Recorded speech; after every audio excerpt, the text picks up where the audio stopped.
તો કેમ છો વિદ્યાર્થી મિત્રો? આઈ હોપ કે તમે બધા મજામાં છો, સ્વસ્થ છો તથા મસ્ત છો.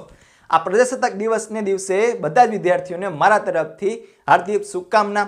દિવસના શુભ દિવસે તમારી માટે બે જબરદસ્ત ગિફ્ટ લઈ આવી રહ્યો છું. આ ગિફ્ટ લઈ આવું એ પહેલા આપણી ચેનલ ઉપર જે ફિઝિક્સનો ક્રેશ કોર્સ ચાલી રહ્યો છે એનું થોડુંક તમને ઇમ્પોર્ટન્સ જણાવી દઉં કે શું છે, વસ્તુ શું છે. આનું થોડીક એડવર્ટાઇઝમેન્ટ તો કરવી પડે ને વિદ્યાર્થી મિત્રો. ઓકે, તો જો આપણે હરેક ચેપ્ટરમાં આપણે 14 ને 14 ચેપ્ટર કવર કરાવવાની છે. હરેક ચેપ્ટરમાં 2 મિનિમમ વિડીયો આવશે. એક હશે વન શોટને રિલેટેડ, બીજો હશે MCQ પ્રેક્ટિસ સેશન. હવે વન શોટમાં કેટલી વસ્તુ કવર થાય તમને કહું. વન શોટમાં NCERTમાં જેટલા બી ફોર્મ્યુલા છે ને એ કવર કરવામાં આવશે. અને બીજી વસ્તુ એ છે કે એમાં જે ઇમ્પોર્ટન્ટ ડેરિવેશન છે એ પણ કવર કરવામાં આવશે. અને ત્રીજી વસ્તુ એ છે કે આપણે તમારે ગુજકેટ તથા ગુજરાત બોર્ડમાં જેટલા પણ પ્રીવિયસ યરમાં ક્વેશ્ચન પૂછાઈ ગયા અથવા પૂછાવાની સંભાવના છે એને રિલેટેડ કન્સેપ્ટ પણ કવર કરવામાં આવે છે. એટલે તમારી ટેક્સ્ટબુક તો કવર થઈ જ જશે અને પ્લસમાં જે પ્રોબેબિલિટી છે જેવા MCQ પૂછાવાની એને રિલેટેડ કન્સેપ્ટ પણ કરાવવામાં આવે છે. એ કન્સેપ્ટ આપણે સ્ટાન્ડર્ડ છે, જેમ તેમ ગમે ત્યાંથી ઉઠાવેલા નથી. સૌથી પહેલાં મેં ગુજરાત બોર્ડના અને તથા ગુજકેટના MCQ ગણી લઉં છું, પછી મારા માઇન્ડમાં ફિટ બેસી જાય. અચ્છા, આવા પ્રકારના MCQ પૂછાય છે. એમાંથી જે IMP અને વારંવાર પ્રકારના પૂછાતા પ્રશ્નો હોય ને એનું આખું એક બ્રેકડાઉન કરી લઉં કે અચ્છા હા, આ કન્સેપ્ટ આવી રીતે હોય. તો એ બધે બ્રેકડાઉન કરેલું કન્સેપ્ટ પણ હું વન શોટમાં અટેચ કરી દઉં છું. અને એકવાર કોકવાર જરૂર એવી બને તો એ પણ હું MCQ પ્રેક્ટિસ સેશનમાં અટેચ કરી દઉં છું. તો વન શોટમાં જો તમને આટલી વસ્તુ ક્લિયર થઈ જશે. જો અત્યારે તમે બધા છે સ્કૂલે ગયા હશો તો બધા અત્યારે છે એ તમારે લાઈવ લેક્ચર ચાલતા હોય ટૂંકમાં સામે ભણો. કદાચ એવું પણ બને કે તમારા પાછલા અમુક ચેપ્ટર રહી ગયા હોય તો એ ચેપ્ટરના તમારે કન્સેપ્ચ્યુઅલ રિવિઝન કરવું હોય. એવું નહીં ખાલી ફોર્મ્યુલા કહી દઉં. હવે જેટલા પણ ચેપ્ટર આવશે, તમે છેલ્લો વિડીયો જોયો છે કેપેસિટન્સનો, કે એમાં હું કન્સેપ્ટ પણ કવર કરું છું. તો હરેક ચેપ્ટરના છે ને તમારી કન્સેપ્ચ્યુઅલી ક્લેરિટી આવશે. અને પ્લસમાં તમારે બધા જ ફોર્મ્યુલા તો આવી જ જાય છે, દાખલા પણ તમે ગણવાની સ્કિલ આવી જશે અને MCQ રિલેટેડ પણ કન્ટેન્ટ છે. તો આ છે વન શોટનું મહત્વ. ઓકે, તો વિદ્યાર્થી મિત્રો બીજી વસ્તુની વાત કરું, MCQ પ્રેક્ટિસ સેશન એની વાત કરું એ પહેલાં તમને MCQનું મહત્વ સમજાવું કે MCQમાં તો આપણને ખબર જ છે કે 50 થિયરી અને 50 MCQ પૂછાય છે. એટલે એક્ઝામ સ્વરૂપે તમને મહત્વ તો ખબર જ છે, પણ એને રિલેટેડ પ્રિપરેશનની મહત્વ સમજાવું. હવે ઘણા વિદ્યાર્થી મિત્રો એવું કરતા હોય છે કે MCQ જોવે, અચ્છા એટલે આ તો આવડી જાય, હવે પછી એક્ઝામ આવે ને ત્યારે ખબર પડે. કાં તો એ હલવાઈ જાય, કાં તો એ કેલ્ક્યુલેશનમાં હલવાય, કાં તો એ ખોટા ટીક કરીને હાઈલા આવે. પાછી કે આ તો MCQ મને ના આવડ્યો, ખબર નહીં ક્યાંથી ટેક્સ્ટબુકની બહારનો પૂછ્યો. મિત્ર ટેક્સ્ટબુકની અંદરનો જ હોય, પછી તે ગણ્યા ન હોય, સમજ્યા? તો MCQ મિત્રો સોલ્વ કરવાના હોય, કોઈ જોવાના હોય નહીં. અને કેમેસ્ટ્રીમાં તે તમને જો MCQ ના આવડે તો ઘણા બધા વિદ્યાર્થીઓ ગોખી લે છે. કેમેસ્ટ્રીમાં શું કરવાનું કે તમે સપોઝ તમને MCQ ના આવડ્યું તો આવડ્યો શું કામ નહીં? શું કામ ના આવડે તો કે એ વસ્તુ તમને ક્લિયર ન હોય. ક્લિયર શું કામ ના હોય? તમે એ કન્સેપ્ટ જે તમે સપોઝ જેમાંથી MCQ પૂછાણો હોય એ ટોપિક તમને ક્લિયર ન હોય એટલે MCQ તમને આવડવું હોય નહીં. તો કેમેસ્ટ્રીમાં તમારે શું કરે કે MCQ ના આવડે તો એને રિલેટેડ જે કંઈ પણ ટોપિક છે ને માસ્ટર કરી લેવાય. એટલે એને રિલેટેડ જેટલા પણ MCQ ને એ પણ તમને માસ્ટર થઈ જાય. પણ ફિઝિક્સ તથા મેથ્સમાં તો તમારે ગણવું જ પડે. આ બાયોલોજીમાં પણ તમારે સેમ એપ્લાય થાય કેમેસ્ટ્રી જેવું. ફિઝિક્સમાં ને મેથેમેટિક્સમાં તમારે ફિઝિકલી બુક લઈ અને બુક અને પેન લઈને ગણવા જ પડે. એમને તમે કરી શકો નહીં. તો હવે તમને ક્વેશ્ચન થતો હોય સરજી તો અમારે MCQના વિડીયો એવું કામ જોવા? એ તો જોવાનું જ થયું ને એક પ્રકારનું, અમે થોડે ગણવાનું થાય. તો બસ જો વિદ્યાર્થી મિત્રો તારી માટે પણ એ ફેસિલિટી પ્રોવાઈડ કરી દીધી. જો હું MCQ પ્રેક્ટિસ સેશનનો વિડીયો આવે એની સાથે સાથે તરત જ એમાં જે હું MCQ કરાવવાનો હું છું એને રિલેટેડ PDF આપણી ટેલિગ્રામ ચેનલ ઉપર હું મૂકી દઉં છું કે જાઓ વિદ્યાર્થી મિત્રો ગણી લો પહેલાં MCQ. પછી એમાંથી તમને જે પર્ટિક્યુલર MCQ ના આવડે ને એ તમે આવીને શીખી શકો છો. અને પ્લસમાં એ MCQ પ્રેક્ટિસ સેશનમાં હું થોડાક શોર્ટકટ એ મૂકું છું. અને પ્લસમાં અમુક એવી ટ્રીક પણ મૂકું છું જાતે બનાવેલી, જાતે વિચારેલી, જે તમને એક્ઝામમાં લાઇટનિંગ ફાસ્ટ સ્પીડથી તમને કેલ્ક્યુલેશન કરીને આન્સર લઈ આવી શકો છો. કેમ કે તમારે 60 મિનિટની અંદર 50 MCQ કવર કરવાના હોય છે અને એ થોડુંક તમારે એમાં સ્પીડની પણ જરૂર પડશે.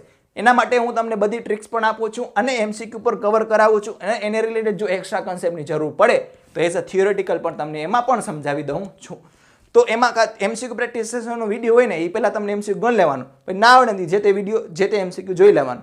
અને પ્લસમાં એવું પણ તમારે કરી શકાય, એવું પણ હું તમને સજેશન આપું છું કે એ જે કાંઈ પણ વિડીયો છે એને તમે 1.5 અથવા 1.75 ટાઈમ સ્પીડે પણ જોઈ શકો છો. એટલે વચ્ચે કોઈ પણ એવું તમને વસ્તુ દેખાય ને કે અચ્છા આ કન્સેપ્ટ છે, આ નવી વસ્તુ શોર્ટકટ ટ્રીક છે, તો ત્યાં પોઝ કરી અથવા સ્પીડ ઓછી કરી ને લર્ન કરીને તમારા નોટબુકમાં છે ઉતારી શકો છો.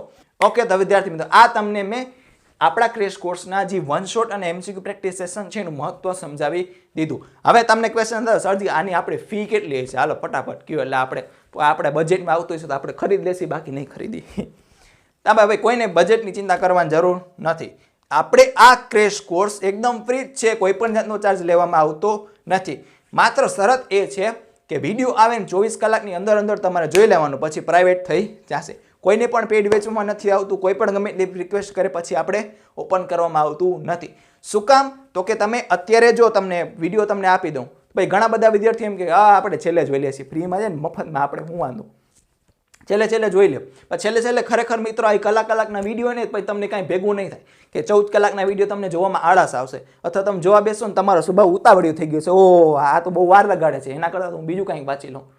પણ એ મિત્રો વન શોટ વિડીયો બનાવીને પ્રોપરલી હોય, તમે કરો ને તો કન્સેપ્ટ ક્લિયર થઈ જ જાય. પણ ત્યારે તમને ઉતાવળ એટલે તમને મજા નહીં આવે જોવાની. એટલે અત્યારથી જ તમે પ્રેક્ટિસ શરૂ કરી દો, અત્યારથી જ તમારા કન્સેપ્ટ છે ક્લિયર કરી, એટલે તમને પછી છેલ્લે મોજ આવે, મોજ.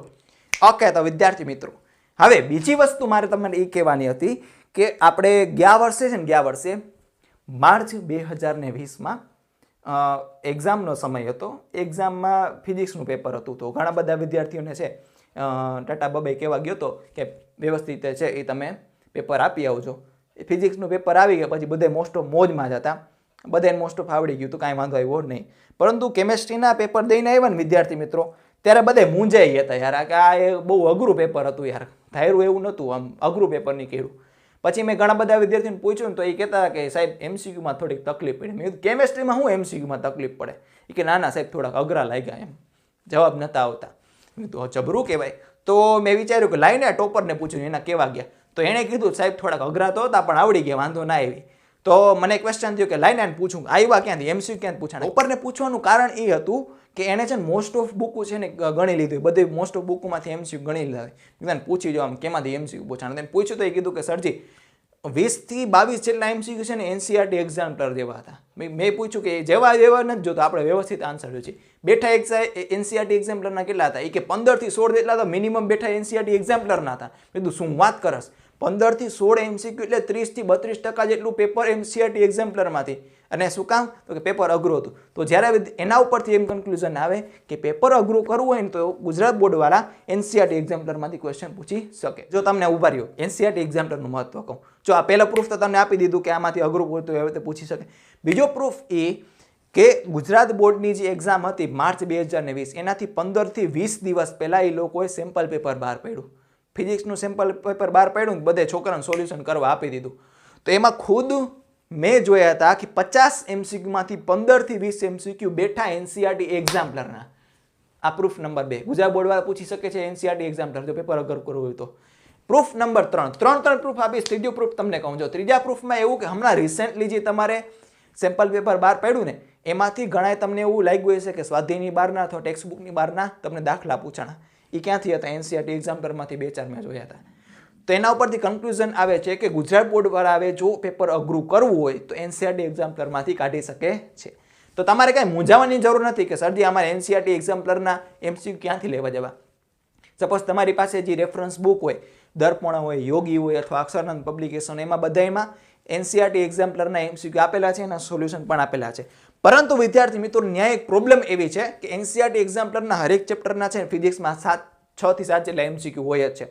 પણ એ 7 એમસીક્યુ 17 કન્સેપ્ટને બરાબર છે. જો તમારી પાસે થિયોરેટિકલ નોલેજ ફૂલ હોય ને ડીપમાં ખતરનાક રીતે, તો જ તમે એને સોલ્વ કરી શકો છો. એમાં શિક્ષકોને પણ 20 પડતી હોય છે સોલ્વ કરવા માટે. આ એમાં દિમાગ બહુ લડાવવું પડે.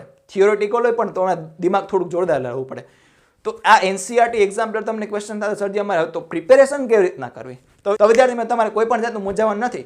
આપણી ચેનલ ઉપર આ એનસીઆરટી એક્ઝામ્પલર કવર કરવામાં આવશે. અલોંગ વિથ ક્રેશ કોર્સમાં અટેચ કરી દેવામાં આવેલું છે. તો વિદ્યાર્થી મિત્રો તમને આ 2 ગિફ્ટ કહી દઉં. પહેલા બીજી ગિફ્ટનું તો અંદર તો તમને થોડુંક આવી જ ગયું હશે. પહેલી ગિફ્ટ વાત કહું કે આપણી જે યુટ્યુબ ચેનલ ઉપર ક્રેશ કોર્સ ચાલી રહ્યો છે એમાં જે વિડીયો આવે ને પર્ટિક્યુલર એ 24 કલાક સુધી જ રાખવામાં આવે છે. એનું તમને રીઝન કહી દીધું. પરંતુ અત્યારે પ્રેક્ટિકલ્સની મથામણ ચાલે છે, બીજા કંઈ પણ વર્ક હોય છે, સ્કૂલ છોકરાના છે, સ્કૂલ પણ ઓપન થઈ ગયા છે. તો ઘણા બધા વિદ્યાર્થીઓની રિક્વેસ્ટ હતી કે સરજી અમને ટાઈમ નથી મળતો 24 કલાકમાં. તો આ અવધિ જે 24 કલાકની છે એની વધારીને આપણે 48 કલાક કરી દેવામાં આવેલી છે. 2 દિવસની અંદર તમારે વિડીયો જોઈ લેવાનો, પ્રિપરેશન કરી લેવાની. અને સાથે સાથે તમારે શું કરવાનું કે સ્પેશિયલ એક બુક જ બનાવી દે ભાઈ, કન્સેપ્ટ પછીના એમસીક્યુ, કન્સેપ્ટ પછીના એમસીક્યુ, કન્સેપ્ટ પછીના એમસીક્યુ. બરોબર છે. તો તમારે સપોઝ તમારે ફિઝિક્સની એક્ઝામ આવે છે એના 2 દિવસ પહેલા તમારે બુક ઉપાડીને છે તમે આખા 4 થી 5 કલાકમાં આખી બુક છે કવર કરી શકો છો. જો તમે ત્યારે વિડીયો જોવા બેસશો ને તો મિનિમમ તમારે 14 થી 15 કલાક આપવી પડશે, અને ત્યારે તમારો સ્વભાવ ઉતાવળી હોય છે અને તમારે કવર થશે નહીં. તો વિદ્યાર્થી મિત્રો, આ ક્રેશ કોર્સની સાથે સાથે તમારે એક બુક સ્પેશિયલ બનાવી દો અને એ બુકમાં તમે વ્યવસ્થિત રીતે નોટડાઉન કરતા જાઓ, જેથી કરીને તમને ફાઇનલ રિવિઝનમાં છે એ ચાક્કા રીતે કામ આવે, ચકાસ રીતે કામ આવશે, બહુ જ કામ આવશે, ગેરંટી મારી.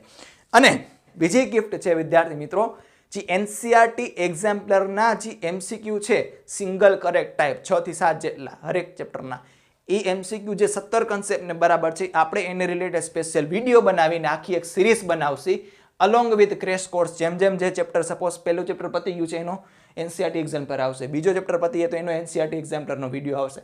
અને NCERT એક્ઝામ્પલરનો વિડીયો છે એને કોઈ પણ જાતનું પ્રાઇવેટ નહીં કરવામાં આવે, આપણે જે નોર્મલી યુટ્યુબ ચેનલ ઉપર રાખી છે એવી રીતના રાખવામાં જ આવશે. તો વિદ્યાર્થી મિત્રો, આ પ્રજાસત્તાક દિવસને દિવસે તમને મસ્તીની 2 ગ્રીપ છે તમને કન્ક્લુઝન કહી દઉં. પહેલું તો કે ફિઝિક્સ ક્રેશ કોર્સની અવધિ જે વિડીયો બહાર પડે એ 24 કલાકથી રહીને વધારીને 48 કલાક કરી દેવામાં આવે છે. બીજું એ કે NCERT એક્ઝામ્પલરની સ્પેશિયલ એક સિરીઝ શરૂ થશે જે તમને ફ્રી મળે છે, એમાં કંઈ પણ જાતનો ચાર્જ નથી, તો આપણે યુટ્યુબ ચેનલ ઉપર જ છે, અને ક્રેશ કોર્સ પણ ફ્રી જ છે. તો વિદ્યાર્થી મિત્રો, આ વિડીયોને મેક્સિમમ ફેલો ગુજરાતના મોટા ભાગના વિદ્યાર્થીઓને છે અને આ ક્રેશ કોર્સનો લાભ થવો જોઈએ. તો મળશે નેક્સ્ટ લેક્ચરમાં. ત્યાં સુધી નમસ્તે, ખુદા હાફિઝ, સત શ્રી અકાલ તથા ગુડ બાય.